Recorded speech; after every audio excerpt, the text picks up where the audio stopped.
pledge allegiance to the flag of the United States of America and to the republic for which it stands, one nation, under God, indivisible, with liberty and justice for all. Madam Secretary, will you please call roll? Chair Burton, Commissioner Puppy, Commissioner Ragsdale, Here. Commissioner Kupsik, Here. Vice Chair Damasio, Here. Commissioner Bassler, Here. Commissioner Trupiano, Here on video. Alternate Hester, Alternate Manuel. We have Alternate Hester seated for District 1.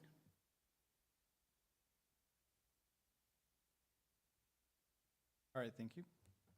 Next item on the agenda is the approval of minutes from the January 27th Planning and Zoning Commission meeting. Have a motion? I move that we accept the minutes as presented. I'll second that. It's been moved in second. All in favor? Aye. Aye. Any opposed? Aye. All right, next up is item 3A, the Grandview, Arizona Rezoning Committee, Master Plan Committee. Committee, Master Plan, there you go. Case number PLZZ-23-0016. It's a public hearing request that the Planning and Zoning Commission recommends approval to City Council. Mr. Glica. As the Vice Chair mentioned, this is the rezoning for Grandview, Arizona to Community Master Plan. Just want to point out real quickly, we've since retitled the CMP district to Planned Area Developments. This was in progress kind of before we made that change, so we're still sticking with the old lingo here, but essentially the same thing. You likely remember this showing up on 3 prior agendas. The commission has continued this item 3 previous times. We're not asking for a continuance this evening. We are asking for a recommendation. We have worked out the stipulations. So the applicant tonight is Alan Bodwin with Norris Design on behalf of the Grandview Buckeye LLC. The request is to rezone the property from a combination of R143 rural residential, light industrial I-1, and the obsolete rural residential zoning district to community master plan. I'll show you a map in just a second, but the area is generally bounded by Broadway, Jackrabbit, MC 85, and Dean, and totals just under 2,300 acres. There is a related request to annex most of this site, the portion that's not within the city currently. That is in process. It had its first city council hearing a few months back, and when everything is ready to go forward, it will go forward for approval at the same time as this rezoning. So I mentioned just under 2,300 acres. Take these a little bit out of order. The middle map, the zoning map shows of course, the zoning districts that are applied to the property, but the white shows the area that is currently located within Maricopa County that's subject to the annexation. So you can see most of the site currently in the county, with the gray color being light industrial, green rural residential, and then a small segment of SF, or excuse me, the rest of it, when it is annexed, would be coming in as single-family rural residential. Going to now to the area on the left-hand side of your screen, you can see the site is relatively remote with regard to existing development. It's primarily agriculture on almost all sides. There are some isolated residential, smaller kind of county residential pockets in and around the area as well. And the general plan land use map, property is designated as employment. A few years ago, a major general plan amendment was processed for the property that changed this to employment, and with the thought that the city could attract a large mega user industrial employment generating type of development to the site, and that reflects that. We just recently, within the last few months, had the general plan text amendment approved that did allow for council to consider other uses within employment, such as residential. So the vision for this project is a rail-served regional industrial hub with complementary secondary commercial as well as residential uses, both single-family and multifamily. Excuse me. And to do that, it identifies three distinct land use districts. Number one being regional employment, which is shown here, and I'll get into each of these in a little bit more detail, the purple. Residential village, shown here in the yellow, and the commercial district shown there in the red. So again, the overall vision is for this to be an employment-focused development. With that being the case, the CMP would allow for the entire site, minus 32 acres, to be developed with industrial uses. That would include a range of light industrial, some heavy industrial, but there are conditions associated with that, and other employment generating uses such as manufacturing, logistics, research, development, data centers, and the like. In staff's view, the objectionable uses such as marijuana-related establishments, junkyards, things that have a negative aesthetic impact on the city have been removed.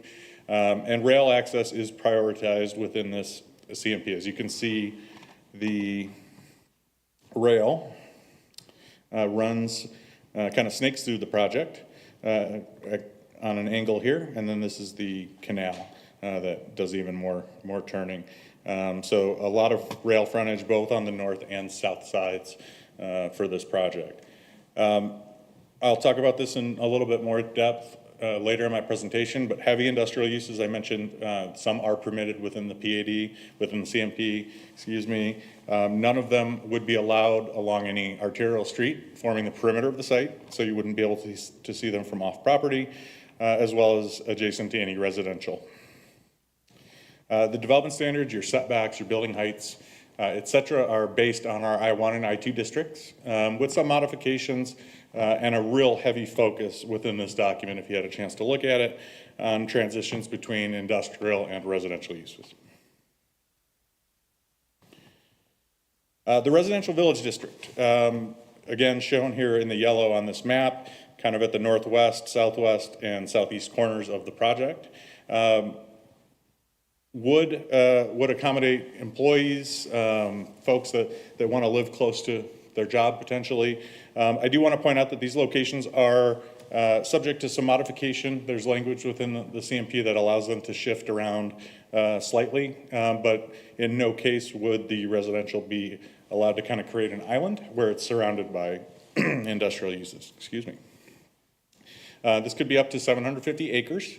And a combination of single family and multifamily. So the multifamily would not exceed the 150 acres, so leaving 600 acres for single family potentially with a unit count capped at 6,500.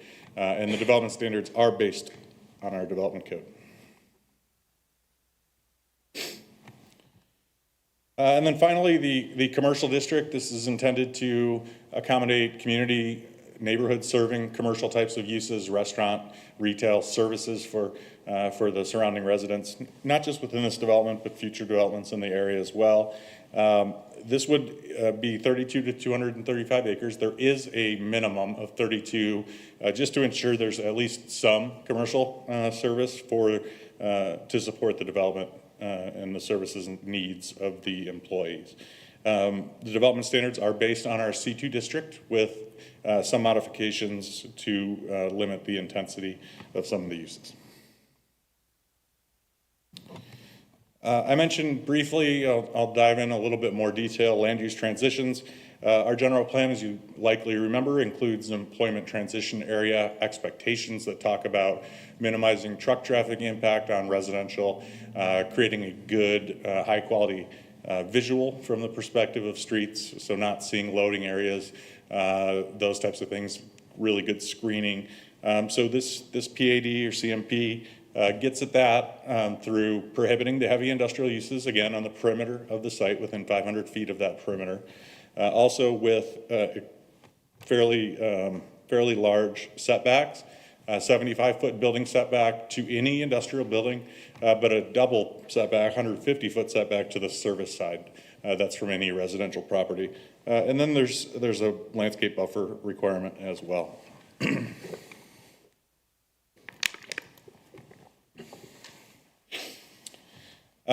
Design is purely conceptual at this point. There's no identified users or buildings for this development, but there will be an expectation that the development will present nicely to folks that are driving by it.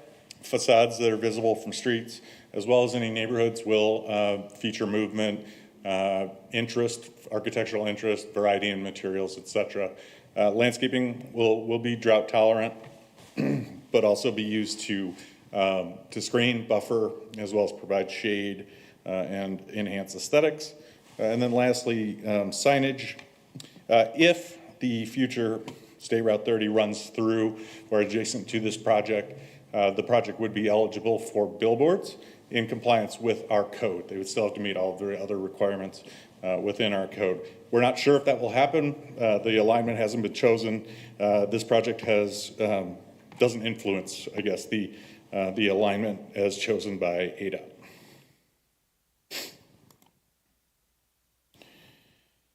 As with most of our CMPs, the developer will be responsible for street improvements, both internal to the project, as well as half-street improvements on the perimeter of the project. So I would include your improvements to MC 85 and to Dean on the perimeter, but also all the streets that run through it. One potential caveat is Southern Avenue potentially could be terminated or discontinued through the site to allow, a 2,000-acre industrial user that might not want a street bisecting the project.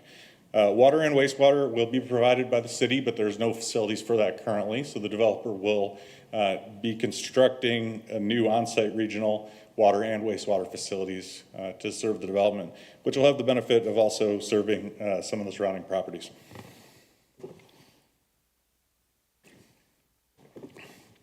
There will be a public safety site to be provided within this development. Specific location will be worked out during the development agreement, which we're currently working on. This does allow phasing. As I said, there's no current users identified, but if somebody wants to develop a portion of it, they'll be able to. And again, I mentioned the development agreement. This project has been in for a long time. We started back in 2003 with review. There's a neighborhood meeting held back in April of 2024, and then the applicant had provided notice at that time. There's 13 attendees to that meeting, and my understanding, I wasn't there, but primary discussion at that time focused on the State Route 30, the alignment and its impacts on the floodplain, if that would put any adjacent properties into the floodplain. Again, kind of a separate issue from what we're dealing with tonight, but still a good discussion. We've had additional discussions with some of the owners in the vicinity of this site. They've had questions or wanting to know when this developer brings water and sewer campus to this area, if their properties would benefit from that or be able to tie into those systems. Again, the item was previously continued 3 times, and all notices have been completed as required. Wrapping up here, we do feel as a staff that approval of this, well, certainly approval of the annexation is required first. Not by Planning and Zoning Commission, you guys don't consider the annexation, but when we go to council, they'll need to approve the annexation before the property can be rezoned. We do feel that the CMP is consistent with the employment land use designation, especially with the September 2025 amendment that allowed for council to consider residential within CMPs and PADs, as long as there's criteria to mitigate any impacts. It does further multiple general plan goals from an economic development perspective related to increasing employment opportunities, particularly adjacent to rail. We have worked with the applicant to limit uses as we feel are appropriate. Heavier industrial uses, as I mentioned, restricted to the interior of the site. The development standards within the CMP are tailored to ensure compatibility between the different uses, as well as provide connectivity from a pedestrian standpoint between the residential, potential residential and the commercial. And again, infrastructure improvements, most notably the water and sewer, but also street improvements, will benefit the surrounding properties. So, Vice Chair, with that long-winded presentation, I am at your beck and call with regard to questions. And this is a public hearing. Alan Bodwin with Norris Design is here on behalf of the property owner. All right, does Alan wish to share anything or have anything prepared?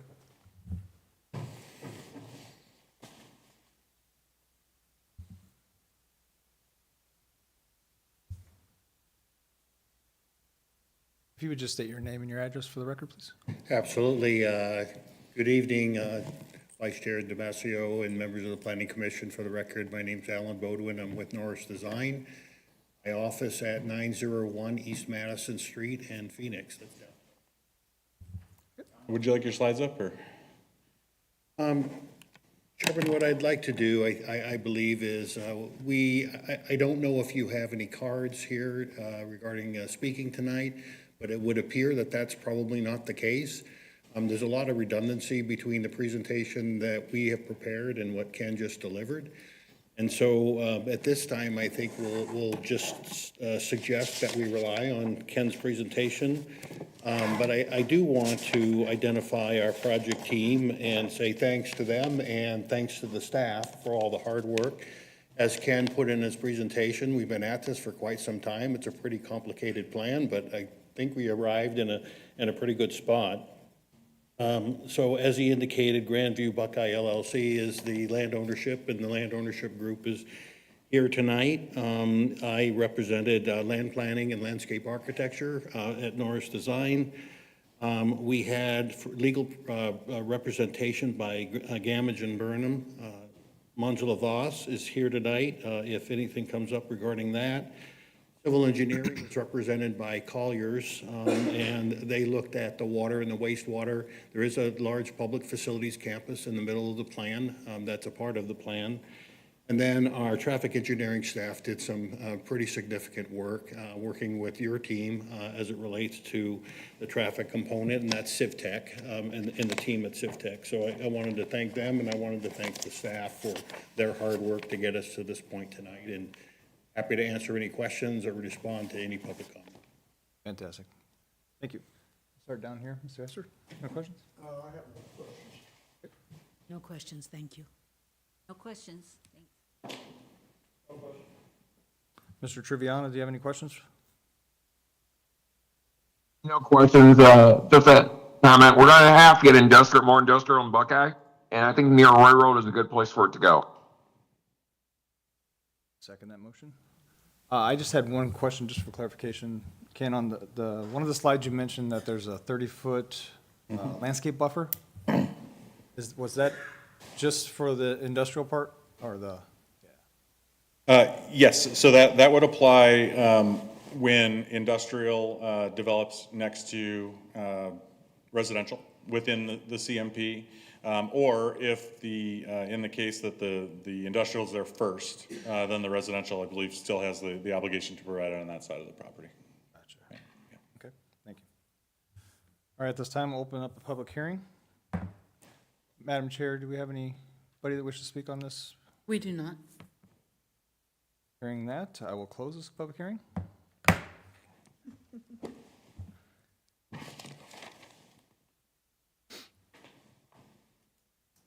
All right, can I get a motion to recommend to council case PLZZ-2300-00016? I will move that we recommend the approval of Grandview, Arizona CMP PL ZZ-23-00016 with conditions A through J. I forgot that. I second that. right, it's been moved and seconded. All in favor, say aye. Aye. Aye. Any opposed? Motion carries. Next up is our regular agenda item 4A, Project H2O Rezone Modification Specification. Modification of specifications for case number PLZM-25-0107. And that is by Joseph. Welcome, Joseph.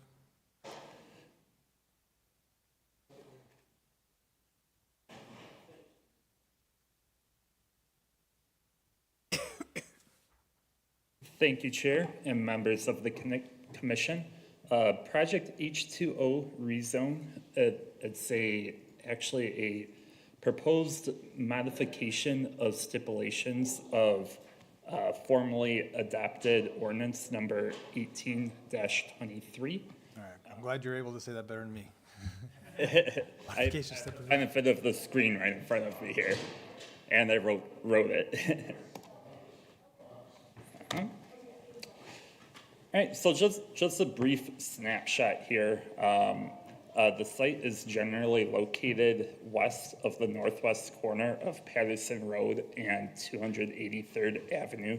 It is in the southern portion of the city's jurisdiction, kind of a ways west of State Route 85. The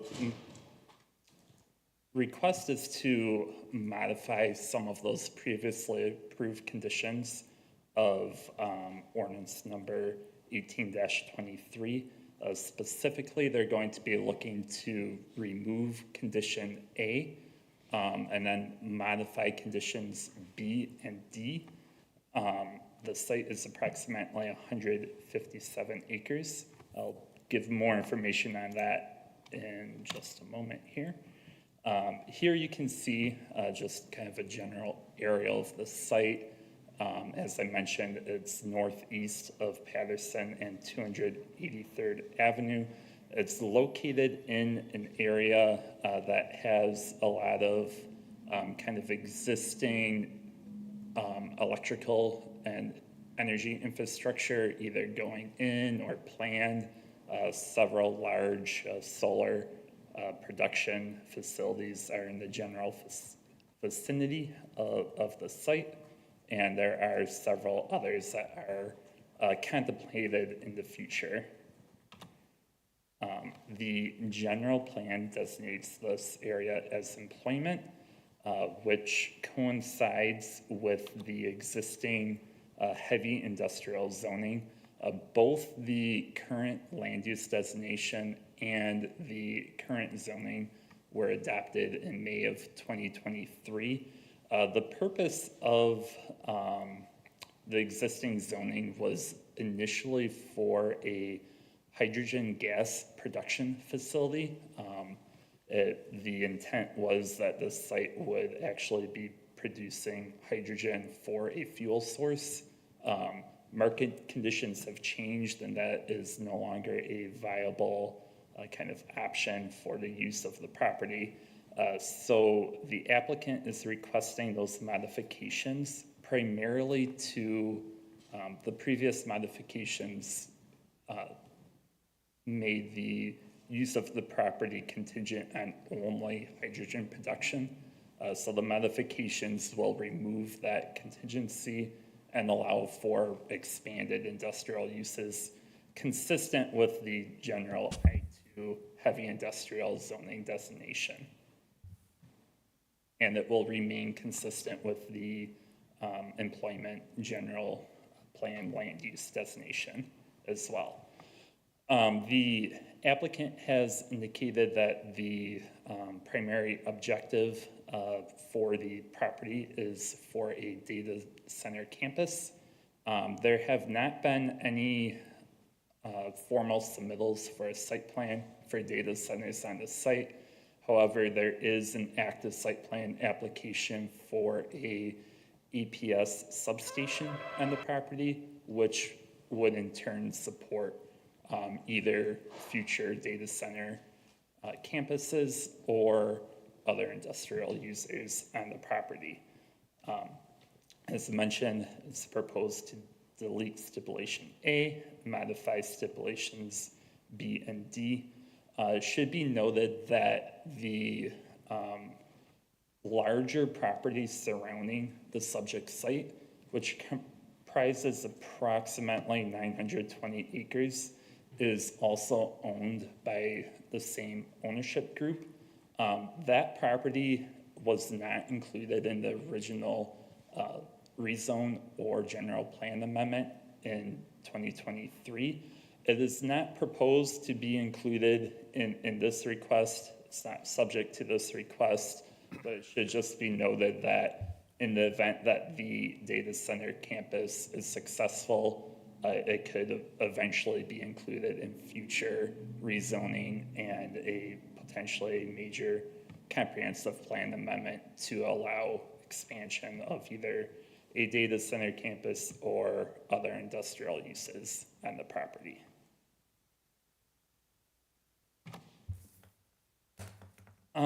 Next steps following today's hearing would be formal adoption of the modifications by mayor and city council. I did forget to add one step in here. If they do if the applicant continues with their plan for data centers, that would require a conditional use permit, which would be brought before the commission for consideration. And then with the approval of both these modifications and a future conditional use permit, they would be able to come in for an administrative site plan approval. Okay. Staff's recommendation is that the commission conduct a public hearing, and we recommend that you recommend approval of PLZM 250107, subject to modified stipulations. Be happy to answer any questions at this time. Thank you very much. Mr. Tribbiani, do you have any questions?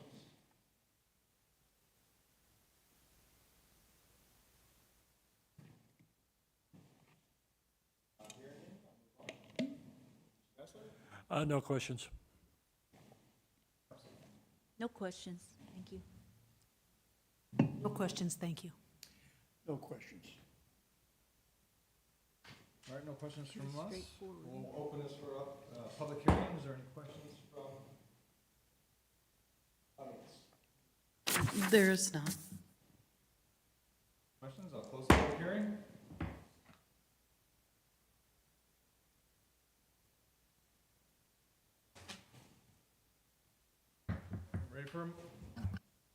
We're ready for a motion. Can I hear a motion to approve the case PLZM-250107, subject to conditions A through L?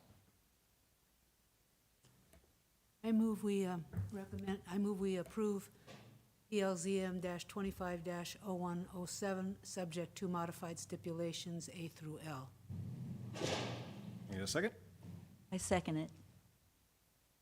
Moved in second. All in favor, say aye. Aye. Aye. Any opposed? All right, that passes. Moving on to the next thing, comments from the public. Any members of the audience may have comments from the public? Non-agenda items? Sorry. I'm sorry, Vice Chair, we do not. Hey, I'm learning along the way too, it's okay. All right, no comments from the public. How about planning manager report? Good evening, Vice Chair. Gotta get this on record. I can't get on you guys about not using the microphone if I don't use the microphone. Good evening. I don't have too much tonight. Airfare, as Deanna mentioned before the meeting, is this weekend, so hopefully I'll see you guys there. I'll confirmed I'll be there on Saturday, so I'll come get a beer. Probably shouldn't have said that on the record. We also have, as of now, one item for the next P&Z meeting, February 24th. That will be a rezoning for a project called Buckeye 83. So look forward to bringing that forward to you then, and have a happy Valentine's Day. I hope if you want to get struck by Cupid's arrow, I wish you all the best. All right, thank you, sir. Planning and Zone Commission summary of current events. Do we have any current events we wish to share other than the airfare? Airfare. Airfare sounds like it is. Mr. Tribbiano, do you have anything to add? Shout out to John Willett and his group, the transportation. They actually took care of a problem here in Sienna Hills. It was really appreciated that they did that, and just want to say good job. I've been meaning to tell them for a week or two now. I just got other things going on, so. All right, thank you for sharing. Anybody up on the council? About the only thing I could address would be I am officially now a great-grandfather. Oh, wow. I held a baby. Yay. Congratulations. That's another girl. Mr. Ragsdale, do you have anything to share? No, thank you. All right. Good. No comments. All right. With all that said, this meeting is adjourned.